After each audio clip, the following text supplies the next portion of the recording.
Item ಯಾವುದೇ ಇರಲಿ try ಮಾಡಿ ಆಚಿ ಚಿಕನ್ ಮಸಾಲಾ. ಇದು Zee Kannada news big exclusive story. GBA commissioner ನೋಡಲೇಬೇಕಾದಂತಹ ಸ್ಟೋರಿ ಇದು. ಮಳೆಗಾಲದಲ್ಲಿ ಬಸವನಗುಡಿಗೆ ಕಾದಿದೆ ಪ್ರವಾಹದ ಭೀತಿ. ಇದು Zee Kannada news exclusive story. GBA commissioner ನೋಡಲೇಬೇಕಾದಂತಹ ಸ್ಟೋರಿ ಇದು. ಮಳೆಗಾಲದಲ್ಲಿ ಬಸವನಗುಡಿಗೆ ಪ್ರವಾಹದ ಭೀತಿ ಕಾಡ್ತಾ ಇದೆ. ರಾಜಕಾಲುವೆ ಮುಚ್ಚಿ ಹಾಕ್ತಾ ಇದ್ದಾರೆ ಕಟ್ಟಡ ಮಾಲೀಕ. ರಾಜಕಾಲುವೆಯನ್ನು ಮುಚ್ಚಿ ಹಾಕ್ತಾ ಇರುವಂತಹ ಕಟ್ಟಡ ಮಾಲೀಕ ರಾಜಕಾಲುವೆಯನ್ನು ಒಡೆದು ಇದೀಗ ಕಟ್ಟಡದ ಮಾಲೀಕ ಅನಿಲ್ ರಾಜಕಾಲುವೆಯನ್ನು ಒಡೆದು ಹಾಕಿರು. ಸಾಮಾಜಿಕ ಹೋರಾಟಗಾರ ಅನಿಲ್ ಕುಮಾರ್ ದೂರು. ಜಿಬಿಎ ಮತ್ತು ಪೊಲೀಸರಿಗೆ ಅನಿಲ್ ಕುಮಾರ್ ದೂರು ಕೊಟ್ಟಿರೋದು. ಒಳಚರಂಡಿ ತಡೆಗೋಡಿ ಒಡೆದು ಹಾಕಿರುವಂತಹ ಅನಿಲ್. ಹೀಗಾಗಿ ಒಂದು ವೇಳೆ ಮಳೆ ಬಂದರೆ ಶಂಕರಪುರಂ ಮುಳುಗುವಂತಹ ಭೀತಿ ಎದುರಾಗಿದೆ. ಹೀಗಾಗಿ ಇದಕ್ಕೆ ಕ್ರಮಕ್ಕೆ ದೂರುದಾರ ಅನಿಲ್ ಕುಮಾರ್ ಅವರು ಜಿಬಿಎಗೆ ಒತ್ತಾಯ ಮಾಡಿದ್ದಾರೆ. ಸಾಮಾಜಿಕ ಹೋರಾಟಗಾರ ಅನಿಲ್ ಕುಮಾರ್ ಜಿಬಿಎ ಹಾಗೂ ಪೊಲೀಸರಿಗೆ ದೂರು ಕೊಟ್ಟಿದ್ದಾರೆ. ಶಂಕರಪುರಂ ಪೊಲೀಸ್ ಠಾಣೆ ಪೊಲೀಸರಿಂದ ಸ್ಥಳವನ್ನು ಪರಿಶೀಲನೆ ಮಾಡಲಾಗಿದೆ. ರಾತ್ರೋರಾತ್ರಿ ಜೆಸಿಬಿ ಮುಖಾಂತರ ರಾಜಕಾಲುವೆ ಒಳಚರಂಡಿ ತಡೆಗೋಡೆಯನ್ನು ಒಡೆದು ಹಾಕಿರುವಂತಹ ಕಟ್ಟಡದ ಮಾಲೀಕ ಅನಿಲ್. ಸ್ವತ್ತಿನ ಸಂಖ್ಯೆ 52 ಶಂಕರ್ ಪಾರ್ಕ್ ರಂಗರಾವ್ ರಸ್ತೆಯಲ್ಲಿ ಕಟ್ಟಡವನ್ನು ನಿರ್ಮಾಣ ಮಾಡಲಾಗಿತ್ತು. ಈ ಕುರಿತು ಬೆಂಗಳೂರು ಕೇಂದ್ರ ಪಾಲಿಕೆ ಎಡಿಟಿಪಿ ಕಟ್ಟಡ ಮಾಲೀಕ ಅನಿಲ್ಗೆ ನೋಟಿಸ್. ಸಾರ್ವಜನಿಕ ಆಸ್ತಿಯಾದ ಚರಂಡಿಯನ್ನು ವಿರೂಪ ಅಥವಾ ಭಗ್ನಗೊಳಿಸಿ ಜಿಬಿಎ ಕಾಯ್ದೆಯನ್ನು ಉಲ್ಲಂಘನೆ ಮಾಡಿ ಕಟ್ಟಡವನ್ನು ನಿರ್ಮಿಸ್ತಾ ಇರೋದು ಕಂಡು ಬರ್ತಿದೆ ಅಂತ ನೋಟಿಸನ್ನು ಕೊಡಲಾಗಿದೆ. ಸಹಜವಾಗಿ ಸಾರ್ವಜನಿಕ ಆಸ್ತಿ ಇದು. ಸಾರ್ವಜನಿಕ ಆಸ್ತಿಯಾದ ರಾಜಕಾಲುವೆ ಚರಂಡಿಯನ್ನು ದುರಸ್ತಿಗೊಳಿಸಿ ನಕ್ಷೆ ಮಂಜೂರಾತಿಯಂತೆ ನಲ್ಲು ಜಾಗಗಳನ್ನು ಬಿಟ್ಟು ಕಟ್ಟಡ ನಿರ್ಮಾಣ ಮಾಡೋದಕ್ಕೆ ಸೂಚನೆ. ಒಂದು ವೇಳೆ ತಪ್ಪದಿದ್ದಲ್ಲಿ ಇದರ ವಿರುದ್ಧವಾಗಿ ಏನಾದರೂ ನಡೆದುಕೊಂಡ್ಬಿಟ್ರೆ ಜಿಬಿಎ ಕಾಯ್ದೆ 2024ರ ಅನ್ವಯ ಕ್ರಮವನ್ನು ಕೈಗೊಳ್ತೀವಿ ಅಂತ ನೋಟಿಸ್ ಕೊಡಲಾಗಿದೆ. ಸರ್, ನೀವು ದೂರು ಕೊಟ್ಟಿದ್ರಿ. ಹೌದು ಸರ್. ಈ ದೂರಿಗೆ ಸಂಬಂಧಪಟ್ಟಂತೆ ಏನು ಆ್ಯಕ್ಷನ್ ಆಗಿದೆ ಮತ್ತು ಇದುವರೆಗೂ ಇಲ್ಲಿ ಏನು ಅಕ್ರಮ ನಡೆದಿದೆ? ಸರ್, 17/3/2026ಕ್ಕೆ ನಾನು ಎನ್ಫೋರ್ಸ್ಮೆಂಟಿಗೆ ಅಂದರೆ ಪೊಲೀಸ್ ಠಾಣೆಗೆ ದೂರು ಕೊಡ್ತೀನಿ, ಈ ಥರ ಆಗ್ತಾ ಇದೆ ಅಂಥೇಳಿ. ಅವರು 7 ದಿನಗಳ ಒಳಗಾಗಿ ತಾವು ಬನ್ನಿ ಅಂತೇಳಿ ಓನರಿಗೆ ಕಂಪ್ಲೇಂಟ್ ಮಾಡ್ತಾರೆ. ಇವತ್ತಿನ ತನಕ ಆತ ಬಂದು ಏನು ಒಂದು ಹೇಳಿಕೆನೂ ಕೊಟ್ಟಿಲ್ಲ. ಆ ನಂತರದಲ್ಲಿ ನಾನು ಅದೇ ದಿನ ಜಿಬಿಎಗೆ ಕಂಪ್ಲೇಂಟ್ ಮಾಡ್ತೀನಿ. ಜಿಬಿಎಯಿಂದ ಒಂದು ನೋಟಿಸ್ ಕೊಟ್ಬಿಟ್ಟು ಬಿಟ್ಬಿಡ್ತಾರೆ. ಕೆಲಸ ನಿಲ್ಲಿಸಿ ಅಂತ ನೋಟಿಸಲ್ಲಿದೆ, ಆದರೆ ಕೆಲಸ ನಡೀತಾನೇ ಇದೆ. ಆದರೆ ಇವರೇನೆಂದರೆ ನಿರ್ಬಲರಿಗೆ ಅಥವಾ ಕಾನೂನು ಗೊತ್ತಿಲ್ಲದೆ ಇದ್ದವರಿಗೆ, ದುಡ್ಡಿಲ್ಲದೆ ಇದ್ದವ್ರಿಗೆ ಮಾತ್ರ ಬುಲ್ಡೋಜರ್ ಓಡಿಸೋದು. ದುಡ್ಡಿರೋರಿಗೆ ಏನು ಬೇಕಾದ್ರೂ ಮಾಡ್ತಾರೆ ಅನ್ನೋದಕ್ಕೆ ಇದೇ ಸಾಕ್ಷಿ. ಇಲ್ಲಿ ಕಣ್ಣೆದ್ರಿಗೆ ಇವರು ನೇರವಾಗಿ 5 ಮೀಟ್ರ್ ಅಗಲದ ರಾಜಕಾಲುವೆನ ಒತ್ತುವರಿ ಮಾಡಿ ಕಟ್ತಾ ಇದ್ದಾರೆ. ಆಮೇಲೆ ಆಲ್ರೆಡಿ ಸರ್ಕಾರಿ ಸ್ವತ್ತಾದ ರಾಜಕಾಲುವೆಯನ್ನು ಮುಚ್ಚಿದ್ದಾರೆ. It's a criminal offence. High court supreme court guidelines ನೇರ ಇದೆ. ಪೊಲೀಸಿಗೂ ಹೇಳೋ ಅಗತ್ಯ ಇಲ್ಲ, ನೋಟಿಸ್ ಕೊಡೋ ಅಗತ್ಯನೂ ಇಲ್ಲ. ಇಮಿಡಿಯೇಟ್ ಡೆಮಾಲಿಷ್ ಮಾಡ್ಬೋದು ಸರ್ಕಾರಿ ಸ್ವತ್ತಿಗೆ ಮಾತ್ರ. ಕೋರ್ಟಿಗೆ ಬರೋಂಥ ಅಗತ್ಯ ಇಲ್ಲ. ಆದರೆ ಇವರು ಟೈಮ್ ಕೊಡ್ತಾ ಇದ್ದಾರೆ ಅವರಿಗೆ ಕೆಲಸ ಪೂರ್ತಿ ಮಾಡ್ಕೊಳ್ಳೋಕ್ಕೆ. ಅಧಿಕಾರಿಗಳು ನೇರವಾಗಿ ಅವರಿಗೆ ಟೈಮ್ ಕೊಡ್ತಾ ಇದ್ದಾರೆ. ಅವ್ರ ಪರವಾಗಿ ನಿಂತು ಸರ್ಕಾರಿ ಆಸ್ತಿನ ಒತ್ತುವರಿ ಮಾಡಿಸ್ತಾ ಇದ್ದಾರೆ. ಈ ರಾಜಕಾಲುವೆಯನ್ನು ಮುಚ್ಚೋದ್ರಿಂದ ಎಫೆಕ್ಟ್ ಏನು? ಆ್ಯಕ್ಚುಲಿ ಹಿಂದ್ಗಡೆ ಎಲ್ಲ ಏನು ಮೇನ್ ರಾಜಕಾಲುವೆ ಹೊಡೆದೆ, ಹೌದು, ಒತ್ತಡ ಈ ಥರ ಏನಾಗುತ್ತಾ? ನಾಳೆ ದಿನ ಇದು ಶಂಕರಪುರಮಲ್ಲಿ ಪ್ರವಾಹ ಆದರೆ ಕಾರಣ ಆಗುತ್ತೆ ಸರ್. ಇದು ಬೌಲ್ ಥರ ಇರೋದು, ಈ ಏರಿಯಾನೇ ಬೌಲ್ ಥರ ಇರೋದು. ಸೊ ಇದು ಮೇನ್ ಸ್ಟ್ರೀಮು, ನಮ್ಮ ಕೆಂಪಾಂಬುದಿ ಕೆರೆಗೆ ಹೋಗೋ ಮೇನ್ ಸ್ಟ್ರೀಮ್ ಇದು. ಇದು 3 ರಾಜಕಾಲುವೆ ಇದೆ ಇಲ್ಲಿ. ಇದು ಒಂದಕ್ಕೊಂದು ಇಂಟರ್ಲಿಂಕು.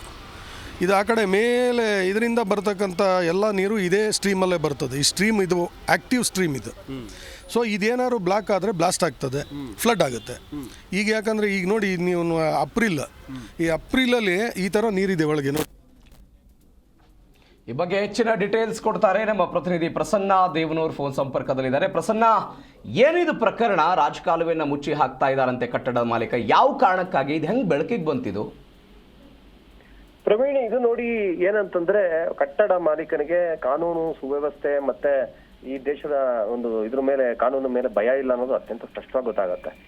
ಓಪನ್ ಆಗಿ ಆ ರಾಜಕಾಲುವೆ ಏನು ಹೋಗಿದೆ, ಆ ರಾಜಕಾಲುವೆಯ ತಡೆಗೋಡೆಗಳೇನಿದೆ ಎಲ್ಲವನ್ನು ಹೊಡೆದು ಚಿತ್ರಾನ್ನ ಮಾಡಿ ತಗೊಂಡೋಗಿ ಆ ಕಲ್ಲುಗಳನ್ನೆಲ್ಲ ಫುಟ್ಪಾತ್ ಮೇಲೆ ಹಾಕಿ ಈಗ ಪಕ್ಕದಲ್ಲಿ ಕಟ್ಟಡವನ್ನು ಕಟ್ಟುವಂತ ಕೆಲಸವನ್ನ ಮಾಡ್ತಿದ್ದಾರೆ.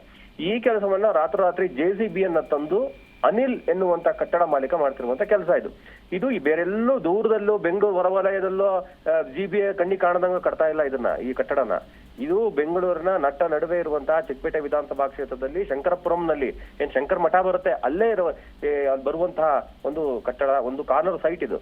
ಈ ಕಟ್ಟಡ ಮಾಲೀಕರಿಗೆ ಈಗಾಗಲೇ ADTP ಅವರು ನೋಟಿಸ್ ಕೊಟ್ಟಿದ್ದಾರೆ. ಏನಂದ್ರೆ ನೀನು ಚರಂಡಿ ರಾಜಕಾಲುವೆಯ ಏನು ಚರಂಡಿ ಏನಿದೆ ಅದನ್ನ ಹೊಡೆದಾಕಿದ್ಯಾ, ಹಾಗಾಗಿ ನಿಮ್ಮ ಮೇಲೆ ಆಕ್ಷನ್ ಆಗುತ್ತೆ, ಅದನ್ನ ಪುನರ್ ನಿರ್ಮಾಣ ಮಾಡ್ಕೊಡ್ಬೇಕು ಅಂತ ಅವರು ನೋಟಿಸ್ ಕೊಟ್ಟಿದ್ದಾರೆ.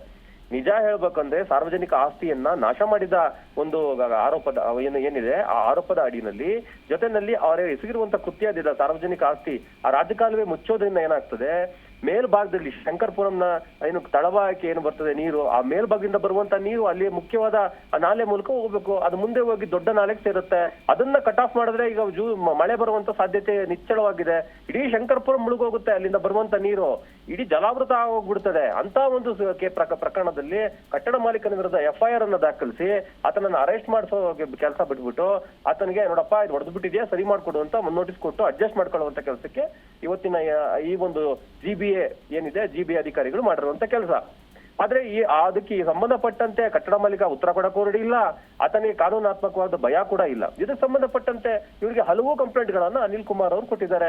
ಈ ಕಟ್ಟಡ ಮಾಲೀಕ ಈ ರೀತಿ ಮಾಡ್ತಿದ್ದಾನೆ, ಅದನ್ನ ರಾಜಕಾಲುವೆ ಹೊಡೆದಾಕಿದ್ದಾರೆ, ಇದ್ರ ಮೇಲೆ ಕ್ರಮ ತೆಗೆದುಕೊಳ್ಳಿ ಅಂತ ಹೇಳಿ ADTP ಕೊಟ್ಟಿದ್ದಾರೆ, AE ಕೊಟ್ಟಿದ್ದಾರೆ, AEE ಕೊಟ್ಟಿದ್ದಾರೆ. ನೋಟಿಸ್ ಕೊಟ್ಬಿಟ್ಟು ಬಿಟ್ಬಿಟ್ರೆ ಸುಮ್ಮನಾಗುತ್ತಾ?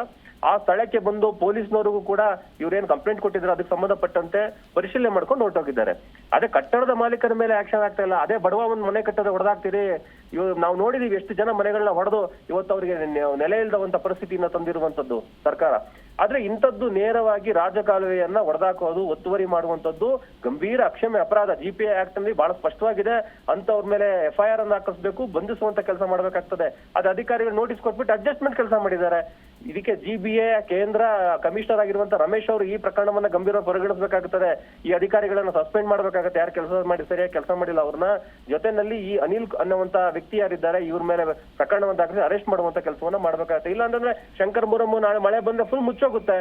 ಈ ತರ ರಾಜಕಾಲುವೆ ಒತ್ತುವರಿ ಮಾಡ್ತಾ ಇದ್ರೆ, ರಾಜಕಾಲುವೆ ಮುಚ್ಚಾಕ್ತಿದ್ರೆ ಅಧಿಕಾರಿಗಳು ಸುಮ್ಮನೆ ನೋಟಿಸ್ ಕೊಟ್ಟು ಸುಮ್ಮನಾಗ್ಬಿಟ್ರೆ ಹೇಗೆ ಅನ್ನುವಂತ ಪ್ರಶ್ನೆಯನ್ನು ನಾವು ಕೇಳ್ತಾ ಇರೋದು ಪ್ರವೀಣ್. ಪ್ರಸನ್ನ, ಅನೇಕ ಬಾರಿ ಕೋರ್ಟ್ಗಳು ಕೂಡ ಈ ವಿಚಾರದಲ್ಲಿ ಹೇಳಿದೆ, ರಾಜಕಾಲುವೆ ವಿಚಾರದಲ್ಲಿ ಯಾವುದೇ ಮುಲಾಜನ್ನು ನೋಡಬಾರದು ಅಂತ. ಯಾಕೆ ಅಧಿಕಾರಿಗಳು ಇಂತಹ ಪ್ರಕರಣದಲ್ಲಿ ಹೀಗೆ ಮಾಡ್ತಾರೆ? ಅಡ್ಜಸ್ಟ್ಮೆಂಟ್ ಆಗ್ಬಿಡುತ್ತಾ, ಏನ್ ಕತೆ ಇದು?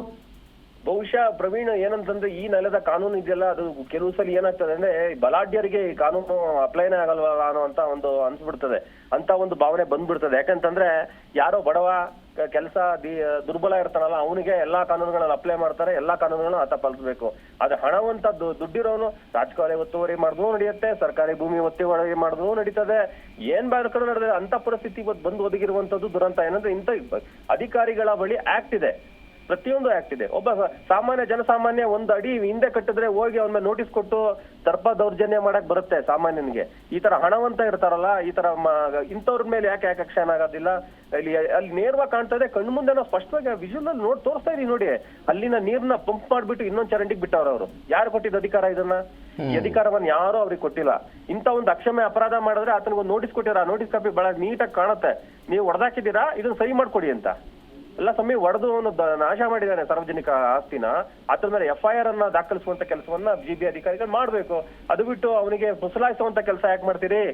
ಅದಕ್ಕೆ ಅಧಿಕಾರಿಗಳ ಈ ಡಬಲ್ ಸ್ಟ್ಯಾಂಡರ್ಡ್ ಇಂದಲೇ ಜನಸಾಮಾನ್ಯರಿಗೆ ಫೆಡಪ್ ಆಗಿರುವಂತದ್ದು. ಇವತ್ತಿನ ದಿನಗಳಲ್ಲಿ ತಕ್ಷಣ ಆತನ ಮೇಲೆ ಮುಲಾಜಿಲ್ಲ FIR ಅನ್ನ ದಾಖಲಿಸಬೇಕಾಗ್ತದೆ. FIR ಅನ್ನ ದಾಖಲಿಸಿ ಆತನ ವಿರುದ್ಧ ಕ್ರಮ ಕೈಗೊಳ್ಳಬೇಕು. ಆತನಿಗೆ ಏನ್ ಪ್ಲಾನ್ ಸ್ಯಾಂಕ್ಷನ್ ಮಾಡಿದ್ದಾರೆ ಆ ಪ್ಲಾನ್ ಅನ್ನ ಸಂಪೂರ್ಣ ರದ್ದು ಮಾಡುವಂತ ಕೆಲಸವನ್ನ GBA ಮಾಡಬೇಕು.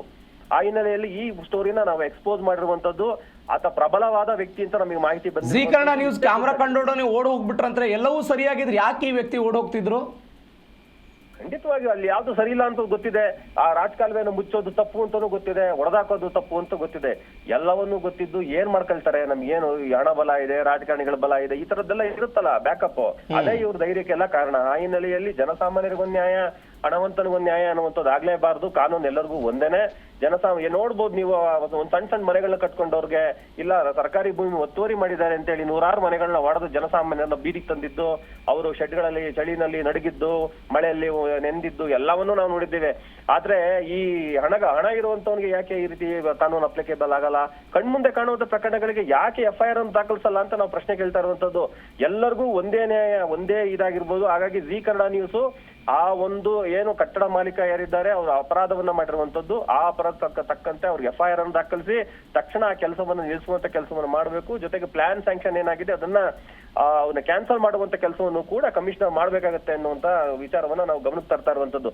ಈ ವಿಚಾರವನ್ನ ಮುಖ್ಯ ಕಮಿಷನರ್, ಚೀಫ್ ಕಮಿಷನರ್ ಆಗಿರೋ ಮಹೇಶ್ವರ ಅವ್ರ ಗಮನಕ್ಕೂ ತರ್ತೀವಿ, ಕೇಂದ್ರ ಪಾಲಿಕೆ ಆಯುಕ್ತರಂತ ರಮೇಶ್ ಅವ್ರ ಗಮನಕ್ಕೂ ತರ್ತೀವಿ. ಆ ಹಿನ್ನೆಲೆಯಲ್ಲಿ ಈ ಒಂದು ಅಕ್ರಮ ಎಸಗಲಿಕ್ಕೆ ನಾವು ಯಾವುದೇ ಕಾರಣಕ್ಕೂ ಜಿ ಕನ್ನಡ ಅವಕಾಶ ಕೊಡೋದಿಲ್ಲ ಎನ್ನುವಂತ ಮಾತನ್ನ ಪ್ರವೀಣ್ ಹೇಳ್ತೀವಿ. ಓಕೆ ಪ್ರಸನ್ನ, ಥ್ಯಾಂಕ್ ಯು ನಿಮ್ಮೆಲ್ಲ ಡೀಟೇಲ್ಸ್ಗೆ.